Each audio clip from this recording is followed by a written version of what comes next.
حضرت عائشہ رضی اللہ تعالی عنہا نے فرمایا، ہم ذی الحجہ کا چاند دیکھتے ہی نکلے۔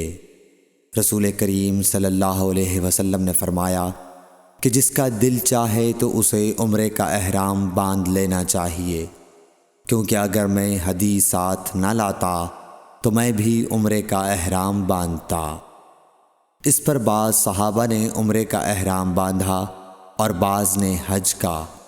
میں بھی ان لوگوں میں سے تھی جنہوں نے عمرے کا احرام باندھا تھا، مگر عرفہ کا دن آ گیا اور میں حیض کی حالت میں تھی۔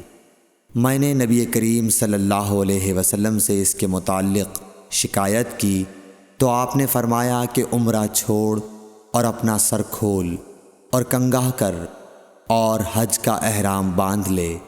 میں نے ایسا ہی کیا، یہاں تک کہ جب حسبہ کی رات آئی تو رسول اللہ صلی اللہ علیہ وسلم نے میرے ساتھ میرے بھائی عبد الرحمن بن ابی بکر کو بھیجا۔ میں تنعیم گئی اور وہاں سے اپنے عمرے کے بدلے دوسرے عمرے کا احرام باندھا۔ ہشام نے کہا کہ ان میں سے کسی بات کی وجہ سے بھی نہ ہدی واجب ہوئی اور نہ روزہ اور نہ صدقہ۔ تنعیم حد حرم سے قریب 3 میل دور ایک مقام کا نام ہے۔ صحیح بخاری حدیث نمبر 317۔